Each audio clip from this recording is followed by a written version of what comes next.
کعبے کی تعمیر نو۔ ہر بڑا کام ہونے سے پہلے وہ اللہ کا ارادہ بنتا ہے، پھر جیسے جب اس کام کو ہونا ہوتا ہے وہ ہو جاتا ہے۔ اب اللہ کو پتہ تھا کہ آقا صلی اللہ علیہ وآلہ وسلم کی عمر جب 40 سال کے لگ بھگ ہوگی، فلاں مہینہ فلاں تاریخ فلاں دن ہوگا، تو جبرائیل علیہ السلام کے ذریعے اللہ اپنا کلام پاک آقا صلی اللہ علیہ وآلہ وسلم پہ اتارے گا۔ پھر آقا صلی اللہ علیہ وآلہ وسلم تمام بنی نوع انسان کو خدا کے گھر کو مرکز بنا کے حق، برابری، رواداری اور سماجی انصاف کی اعلیٰ قدروں کی طرف بلائیں گے۔ خدا کے گھر سے جاہلیت کی تمام علامتیں، 380 بت اٹھائے جائیں گے۔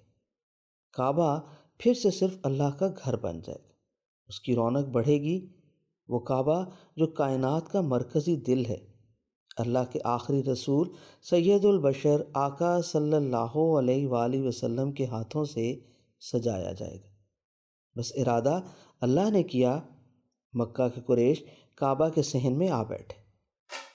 اس وقت آقا صلی اللہ علیہ وآلہ وسلم کی عمر مبارک 35 سال تھی، مگر لگتا ہے اللہ نے اپنے گھر کے ماتھے پہ آقا صلی اللہ علیہ وآلہ وسلم کے ہاتھوں سے تعمیر نو کے بعد افتتاحی تختی لگوانا تھی۔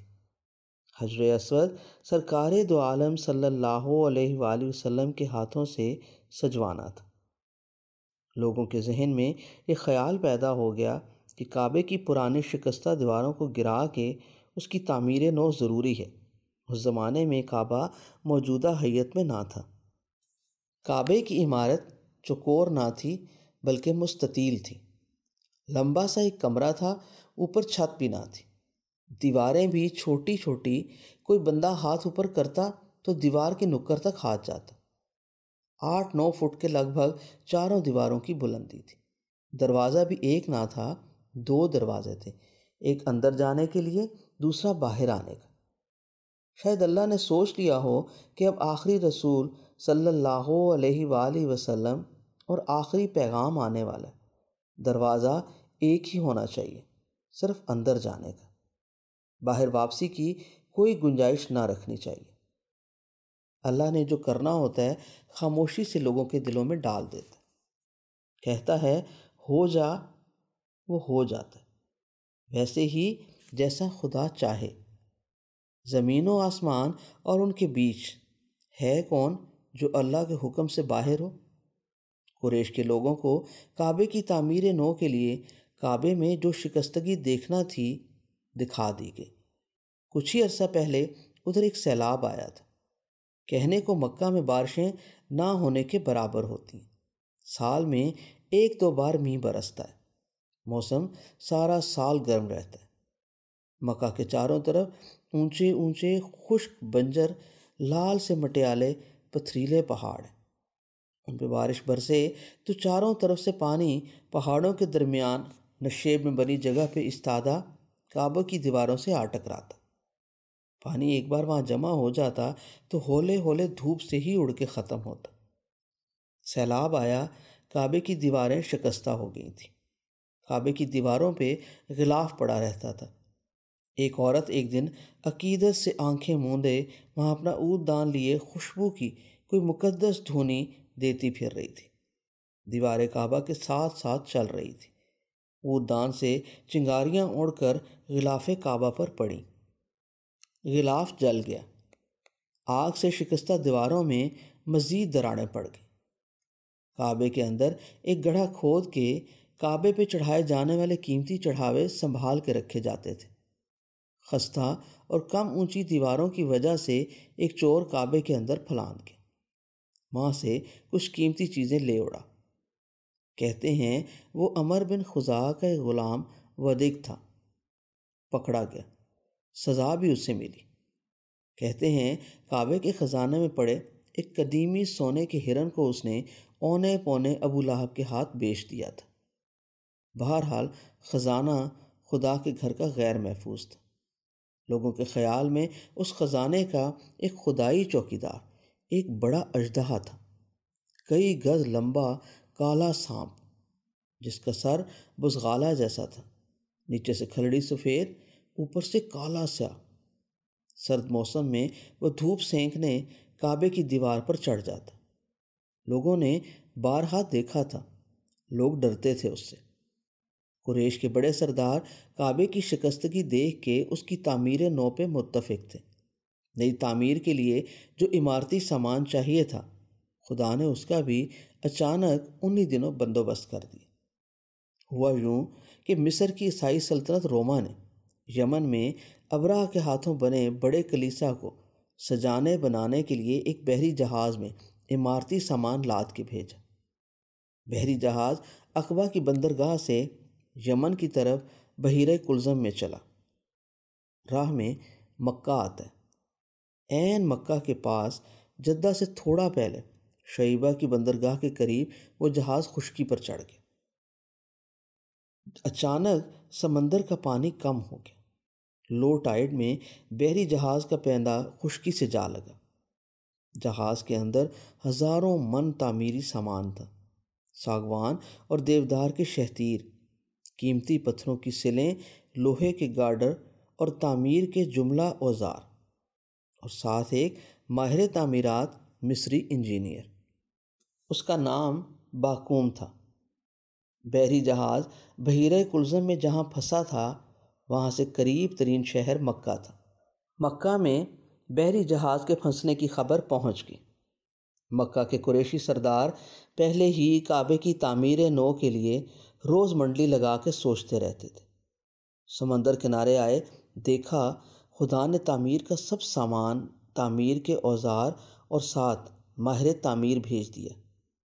جہاز والوں سے بات چیت کی۔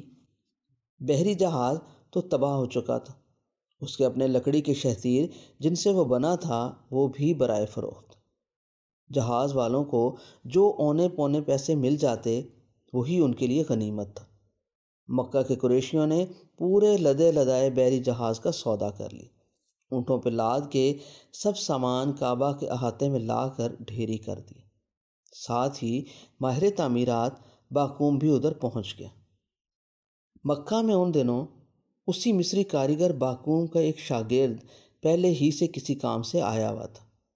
باقوم کو اپنی مرضی کا سکھایا ہوا مددگار بھی مل گیا۔ اب قریش کے سب سردار کعبے کے نئے بنائے جانے والے ڈیزائن پر غور کرنے لگے۔ دو تین چیزیں انہوں نے طے کر لی تھیں۔ ایک یہ کہ کعبے کی نئی عمارت بغیر چھت والی نہیں رکھنی، چھت والی بنانی۔ دیواریں بھی 9 فٹ اونچی نہیں بلکہ 40 فٹ کے لگ بھگ اونچی کرنی ہیں، پہلے سے 4-5 گنا بلند۔ دروازے بھی 2 نہیں رکھنے، 1 رکھنا ہے۔ ایک اور فیصلہ بھی کیا گیا تھا کہ جو واحد دروازہ رکھنا ہے اس کی دہلیز زمین سے 7 فٹ اونچی رکھنی ہے، تاکہ ہر ایرا غیرہ کعبے کے اندر نہ جا سکے۔ جسے اندر لے جانا ہو سیڑھی لگا کے اسے اندر بھیجا جائے۔ مگر یہ سب اس وقت ممکن تھا جب کعبے کی پہلے والی بوسیدہ شکستہ دیواریں منہدم کی جائیں، پھر نئی دیواریں بنیں۔ اب کعبے کی دیواروں کو گرانے سے ہر کوئی ہچکچائے، ڈرے۔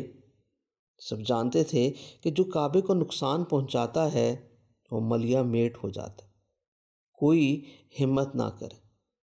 آقا صلی اللہ علیہ وآلہ وسلم کے پھوپھا ابو وہب مخزومی قریش کے بزرگوں میں سے تھے۔ انہوں نے حجر اسود اور رکن یمانی کے درمیان دیوار سے ایک پتھر اٹھایا تو وہ پتھر ان کے ہاتھ سے نکل کے واپس اپنی جگہ پہ جا لگا۔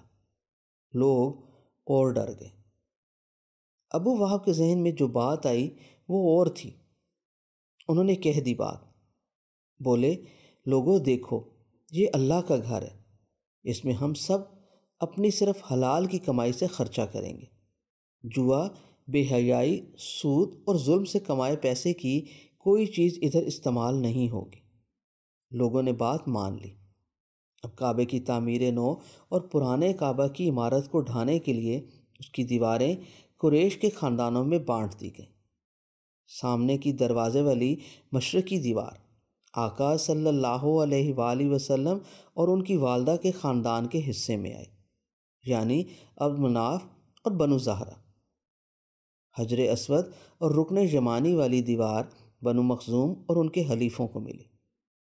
مغربی دیوار کی ذمہ داری بنو جمحہ اور بنو سہم کی ذمہ داری بنی، اور حتیم کی طرف والی دیوار بنو عبدالدار، بنو اسد اور بن عدی کے لیے طے ہوئی۔ اس طرف پہلے حتیم یوں نہ ہوا کرتا تھا۔ مستطیل لمبا کمرہ ہونے کی وجہ سے حتیم والی جگہ کعبہ کے اندر شامل تھی۔ کعبہ کی تعمیر نو سے پہلے اس کا ڈیزائن طے ہوا ہوگا، چونکہ پہلے کی نسبت کعبہ کی عمارت 4-5 گنا اونچی رکھنے پر سب متفق تھے۔ اس لیے گمان ہے کہ تعمیراتی سامان کی جب کعبہ کے نئے ڈیزائن کے مطابق پیمائش کی گئی ہوگی تو وہ کم پڑ گیا ہوگا۔ ممکن ہے قریش کے سرداروں نے مصری ماہر باقوم سے بھی کعبے کی دلکشی، مضبوطی اور پروکار عمارت کے خد و خال کے لیے مشورہ کیا ہو۔ بہرحال طے یہی پایا کہ کعبے کی عمارت مستطیل نہیں، چوکور اونچی چھت والی ہوگی، اور حتیم کی طرف پرانے کعبہ کی حدود میں دیوار جو پہلے 9 فٹ اونچی تھی اب اسے 3.25 فٹ اونچا رکھا جائے گا، اور اس پر چھت نہیں ہوگی۔ کعبے کے اس طرف دیوار کے ساتھ دونوں جانب 2 کھلے رستے بھی رکھے جائیں گے، جو چاہے اندر آئے، بیٹھے، عبادت کرے۔ ہوا تو یہی سب، مگر اب خدا نے اپنے بندوں کے لیے اپنے گھر کے اندر والی اس جگہ حتیم میں آنے کے لیے کوئی دروازہ ہی نہ رکھا۔ حتیم اور کعبہ کے درمیان والی جگہ یقیناً کعبہ کے اندر کی جگہ ہے۔ کعبے کا طواف حتیم کی چھوٹی دیوار کے باہر چل کے ہی ہونا تھا۔ ہوتا ہے اس جگہ پہ کعبے کی چھت پر بارش کے پانی کے گرنے کے لیے پرنالہ بھی ڈیزائن میں رکھا گیا۔ وہ میزاب رحمت آج بھی وہیں ہے، اور حتیم کے اندر ابر رحمت کا کعبے کی چھت کو چوم کے مقدس پانی نیچے گراتا ہے۔ جو اس پوتر پانی میں نہا لے اسے دوزخ کی آگ نہیں چھو سکتی۔ یہ آقا صلی اللہ علیہ وآلہ وسلم کا فرمان ہے۔ سب کچھ طے ہو گیا، مگر کعبے کی پرانی دیواروں کو گرائے کون؟ ہر کوئی ڈرا ہوا تھا۔ لوگوں کو خوف تھا کہ خدا کے گھر کی اینٹیں اکھاڑنے کے باعث وہ کسی آسمانی گرفت میں نہ آ جائے۔ کوئی کسی پتھر کو ہٹانے کی ہمت نہ کرتا۔ آخر قریش کے مخزومی قبیلے کا عمر رسیدہ بزرگ ولید بن مغیرہ، خالد بن ولید رضی اللہ تعالیٰ عنہ کا باپ، آگے بڑھا۔ اس نے ہمت کی، بآواز بلند خدا سے بولا، اے اللہ، ہماری نیت بری نہیں، ہم تیرے گھر کی خستہ پرانی دیواروں کو منہدم کر کے مضبوط اونچی نئی دیواریں بنانا چاہتے ہیں، ہماری مدد کر، ہماری پکڑ نہ کرنا۔ یہ باتیں کر کے اس نے اپنے قبیلے کے لیے طے شدہ حجر اسود اور رکن یمانی کے درمیان والی دیوار کے اوپر سے کچھ پتھر کدال سے گرا دیے۔ سب قریش کے لوگ سانس روکے اسے خوف سے دیکھتے رہے۔ اس دن کسی نے کسی سے کوئی بات نہ کی، ہر کوئی چپ، خاموش۔ لوگ خوف سے ولید بن مغیرہ کو تکتے جیسے اس پر کوئی آفت آنے والی۔ رات ہو گئی، لوگ اپنے اپنے گھروں میں کچھ کہے سنے بغیر چلے گئے۔ سب کے چہرے پیلے، آنکھوں میں ڈر کی پرچھائیاں، کچھ ہو نہ جائے، کوئی آفت نہ آ جائے۔ انہیں اگلی صبح کا انتظار تھا۔ وہ چاہتے تھے دیکھ لیں ولید بن مغیرہ کو کیا سزا ملی۔ اگلی صبح ولید بن مغیرہ اسی طرح تھا، وہ بچ گیا، کوئی سزا نہیں ملی۔ لوگوں کا خوف نکل گیا، ایک خوف رہ گیا۔ کعبے کی پرانی عمارت کے اندر ایک بڑا لمبا سانپ تھا۔ اس صبح اس طرف سے بھی خوشخبری آ گئی۔ ہوا یوں کہ وہ سانپ نکل کے دھوپ سینکنے کے لیے کعبہ کی ایک دیوار پہ لیٹا ہوا تھا۔ آسمان پر اچانک ایک بہت بڑا عقاب آیا۔ عقاب کعبے کی طرف جھپٹا اور سانپ کو اپنے پنجوں سے پکڑ کے چونچ مارتا ہوا ہوا میں لے کر اڑ گیا۔ لوگ خوشی سے اچھل پڑے، پہلے چونکے، پھر ہلہلہ مچا کے خوشی کا اظہار کیا۔ لوگوں نے دیکھا کہ سانپ کو چونچ کے زخم اور پنجوں سے مسل کے عقاب نے اسے مکہ کے مضاف اجیار کی طرف بہت دور جا کے گرا دیا۔ لوگ خوشی سے نہال ہو گئے۔ ان کے دلوں سے کعبہ کی تعمیر نو کے لیے سارے خوف اور وسوسے نکل گئے۔ سب قریشی کعبہ کی طے کی ہوئی اپنے اپنے حصے کی دیواروں کو منہدم کرنے میں جٹ گئے۔ کہتے ہیں لوگوں نے کعبہ کی پرانی دیواروں کو قدیم بنیادوں تک گرا دیا۔ قدیم بنیادوں میں اونٹ کی کوہان جیسے سبز بڑے پتھر لگے ہوئے تھے۔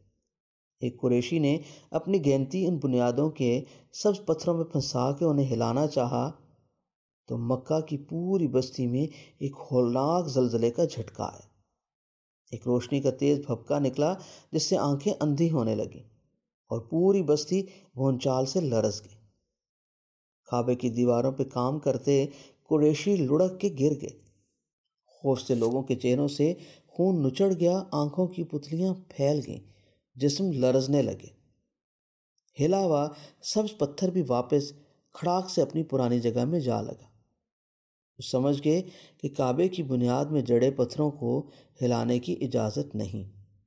وہ جانتے تھے بنیاد کے وہ پتھر ان کے عظیم اجداد حضرت ابراہیم علیہ السلام اور حضرت اسماعیل علیہ السلام کے ہاتھوں کے لگائے ہوئے، جس کی نشاندہی جبرائیل علیہ السلام کے ذریعے خود خدا نے کی تھی۔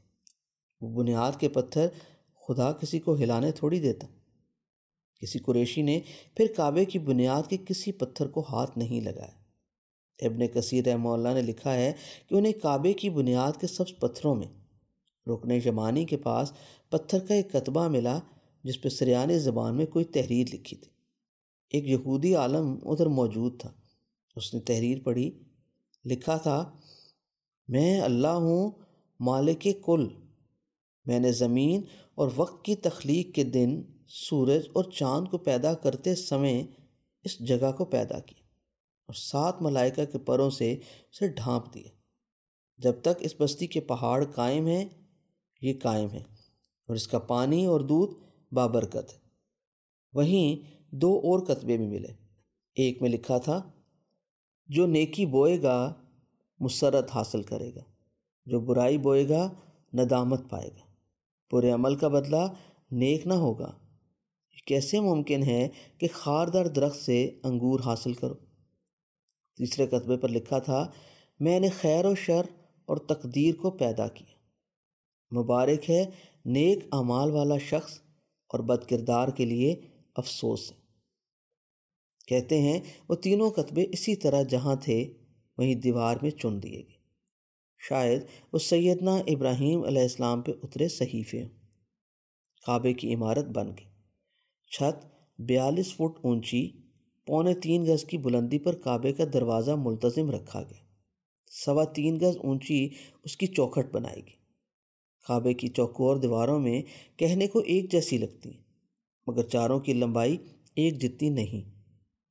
ملتزم والی مشرقی دیوار اور اس کے مخالف پچھلی مغربی دیوار باقی 2 دیواروں سے کوئی 2-2 فٹ لمبی ہیں۔ یہ دیواریں بھی دونوں آپس میں ایک جتنی لمبی نہیں۔ سامنے کی ملتزم والی دیوار سب دیواروں سے لمبی ہے۔ یہ کوئی 13 گز لمبی ہے۔ اس کے مخالف 13.25 گز، باقی دونوں اطراف کی دیواریں کم و بیش 12 گز لمبی ہیں۔ عمارت مکمل ہو گئی، چھت بچھا دی گئی، پرنالہ لگا دیا گیا، حتیم کی دیوار بھی تیار ہو گئی، دروازے میں چوکھٹ لگ گئی۔ ایک آخری مرحلہ رہ گیا۔ خانہ کعبہ کے چہرے پہ جس پتھر کو چوم کے یا چومنے کا اشارہ کر کے اس گھر کا طواف شروع کیا جاتا ہے، وہ آسمان سے اترا ہوا مقدس پتھر حجر اسود اپنی جگہ پہ لگانے کا وقت آ گیا۔ تیار عمارت پر گویا نیم پلیٹ لگانے کا سمے آ گیا۔ اب قریش کے سب قبیلے پھر بحث میں پڑ گئے۔ ہر قبیلہ چاہتا تھا مقدس پتھر لگانے کا اعزاز اس کے قبیلے کو ملے۔ بحث الجھ گئی، شور و غل مچ گیا۔ لوگوں نے تیز جملوں کے بعد تلواریں میانوں سے نکال لی۔ خطرہ تھا کہ قریش کے سب قبیلے آپس میں خون خرابہ نہ شروع کر دیں۔ قریش میں پہلے ہی قبائل کے 2 دھڑے بنے ہوئے تھے۔ ایک خون بھرے پیالے میں انگلیاں ڈبو کے قسم کھانے والا گروہ لاقت الدم، اور دوسرا خوشبو بھرے پیالے میں ہاتھ مل کے قسم کھانے والا مطیبین۔ حالات کشیدہ ہو گئے، لڑائی تک نوبت پہنچ گئی۔ لڑائی کے ہتھیار جمع ہونے لگے، جنگ میں جو ڈھول بجائے جاتے تھے قبائل کے غلام انہیں لا کے بجانے لگے، دھم دھم ہونے لگی۔ ہر کوئی اپنی جان پر کھیل کے یہ سعادت حاصل کرنے کے لیے اچھلنے لگا۔ اس مقمصے میں 4-5 دن گزر گئے۔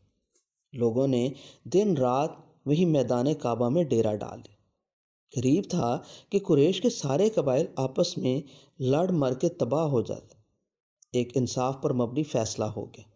قریش کے سب سے عمر رسیدہ بوڑھے سردار ابو امیہ بن مغیرہ بن عبداللہ بن عمر بن مخزوم نے کہا، اے اہل قریش، اتنے دن سے تم سب لوگ یہاں ہو، کوئی فیصلہ نہیں ہو پا رہا۔ چلو کسی ایسے شخص کا فیصلہ مانتے ہیں جو اس وقت یہاں موجود نہیں۔ ہم کسی اور وقت پر یہ فیصلہ نہیں اٹھاتے، مبادا کوئی کہے کسی نے اس میں چالاکی کی ہے۔ آج سورج ڈھلنے سے پہلے پہلے فیصلہ کرنا ہے۔ اب ادھر دیکھو، باب شیبہ کی طرف جو شخص بھی اب اس دروازے سے داخل ہو کے ادھر کعبہ کی طرف آئے، وہ ہمارا تمہارا سب کا متفق کا ثالث ہوگا۔ وہ فیصلہ کرے گا، وہ کچھ بھی ہو، جو بھی وہ فیصلہ کرے ہم مانیں گے۔ بولو منظور؟ سب بولے منظور۔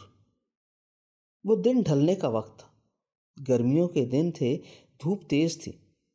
لوگ کعبے کی دیوار کے سائے میں باب شیبہ کی طرف منتظر نظروں سے دیکھ رہے تھے کہ کون ادھر سے آتا ہے۔ اسی دروازے کا نام اب باب السلام ہے۔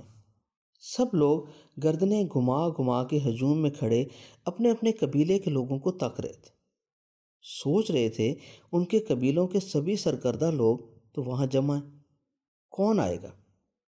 کعبے کی دیواروں کا سایہ لمبا ہو رہا تھا۔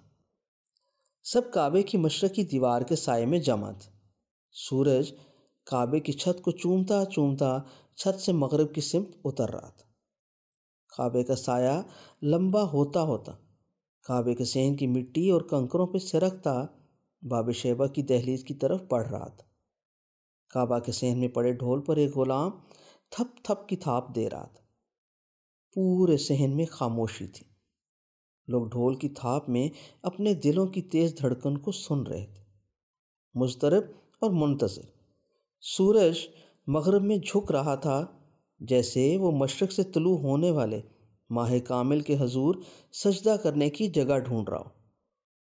کعبے کا سایہ اس کی چھت کے تقدس کو اپنے اندر لپیٹے کعبے سے ننگے پاؤں ادب سے اترتا ہوا باب شیبہ کی طرف بڑھ رہا تھا۔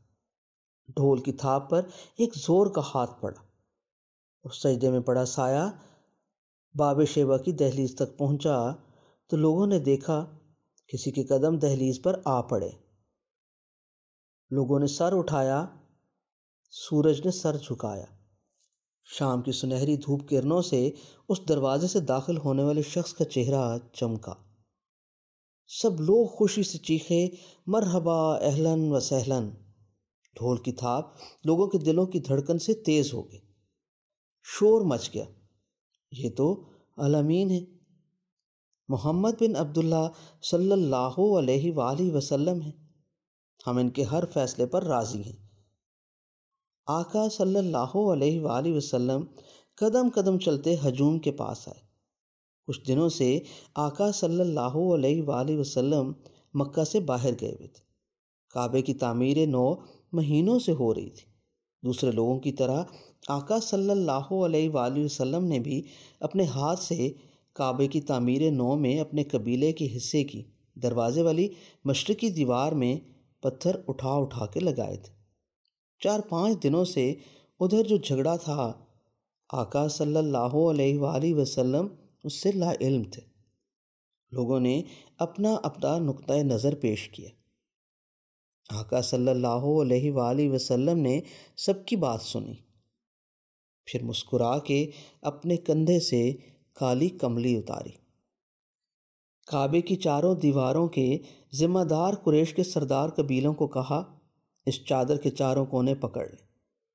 قریش کے سردار حیرت اور خاموشی سے آقا صلی اللہ علیہ وآلہ وسلم کی بات سن رہے تھے۔ ان کی سمجھ میں کچھ نہ آ رہا تھا، مگر ان کے چہروں پہ لکھا تھا کہ وہ آقا صلی اللہ علیہ وآلہ وسلم کے علم و تدبر اور انصاف سے مطمئن ہیں۔ انہوں نے وہی کیا جو آقا صلی اللہ علیہ وآلہ وسلم نے کہا تھا۔ وہ سب پہلے ہی تسلیم کر چکے تھے کہ جو بھی فیصلہ ہوا انہیں منظور ہوگا۔ فیصلہ تو حجر اسود کو کعبے کے کونے پر مقررہ جگہ پہ کوئی 4.25 فٹ کی بلندی پہ لگانا تھا۔ سب سرداروں نے آقا صلی اللہ علیہ وآلہ وسلم کی چادر کے کونے پکڑ لی۔ چادر نیچے لانے کا آقا صلی اللہ علیہ وآلہ وسلم نے اشارہ کیا۔ سب آقا صلی اللہ علیہ وآلہ وسلم کے گھٹنوں کے پاس جھک گئے، جھک کے زمین کے پاس چادر لے گئے۔ آقا صلی اللہ علیہ وآلہ وسلم نے حجر اسود کے مقدس پتھر کو اٹھا کے چادر کے درمیان میں رکھا اور سب کونے پکڑے سرداروں کو چادر اوپر اٹھانے کا کہا۔ حجر اسود کالی کملی کے درمیان میں پڑا ہے۔ جہاں پڑا ہے وہاں سے آقا صلی اللہ علیہ وآلہ وسلم کی چادر جھکی ہوئی۔ چادر کے چاروں کونے قریش کے سرداروں اور ان کے حلیفوں نے تھامے ہوئے۔ ہولے ہولے چادر اوپر اٹھ رہی، چادر اوپر اٹھ گئی۔ جب چادر میں پڑا حجر اسود عین اپنی مقررہ جگہ کے برابر پہنچ گیا تو آقا صلی اللہ علیہ وآلہ وسلم نے سب کو رکنے کا اشارہ کیا۔ حجر اسود لگائے جانے والے خالی طاق کے سامنے آقا صلی اللہ علیہ وآلہ وسلم کی کالی کملی میں پڑا کالا مقدس پتھر پڑا تھا۔ چادر کے کونوں کو قریش کے سرداروں نے تھاما ہوا تھا۔ آقا صلی اللہ علیہ وآلہ وسلم کچھ قدم آگے بڑھے، اپنے پاؤں اپنے پیروں سے مشابہ اپنے جد عظیم سیدنا ابراہیم علیہ السلام کے پیروں کے نشان پہ رکھے، اپنے ہاتھ بڑھائے، دونوں ہاتھوں سے چادر کے اندر پڑے ہوئے حجر اسود کو اٹھایا اور اپنے ہاتھوں سے اسے مقررہ جگہ پہ لگا دیا۔ جب پتھر طاق میں رکھا جا چکا تو سب کے ہاتھوں میں پکڑی ہوئی اپنی چادر لگائے گئے متبرک پتھر پہ اپنے ہاتھوں سے دبا کے مقدس پتھر کو اچھی طرح جما دی۔ آقا صلی اللہ علیہ وآلہ وسلم نے اپنی چادر سے دبا دبا کے حجر اسود کو جما دینے کی لذت میں سبھی قریشی سرداروں کو بھی شامل کیا۔ سب نے باری باری آقا صلی اللہ علیہ وآلہ وسلم کی چادر سے حجر اسود کو چمکایا اور ہر ایک نے اس عمل کے بعد حجر اسود سے پہلے آقا صلی اللہ علیہ وآلہ وسلم کی چادر چومی۔ آسمان سے اترا مقدس پتھر اپنی جگہ پہ پہنچ گیا۔ سب لوگ خوش کہ مقدس پتھر مطلوبہ بلندی تک اٹھانے میں ان سب کا ہاتھ شامل تھا۔ اس سمے شاید خدا بھی مسکرا رہا تھا کہ لو، اپنے گھر کی تعمیر نو کے بعد اپنے گھر کے چہرے پہ اپنا مقدس پتھر اپنے محبوب رسول صلی اللہ علیہ وآلہ وسلم کے ہاتھوں لگوانا تھا۔ لگوا لیا۔ جس گھر کا سنگ بنیاد اپنے خلیل ابراہیم علیہ السلام سے رکھوایا، اس کا افتتاحی پتھر سید البشر صلی اللہ علیہ وآلہ وسلم کے ہاتھوں سجا لیا۔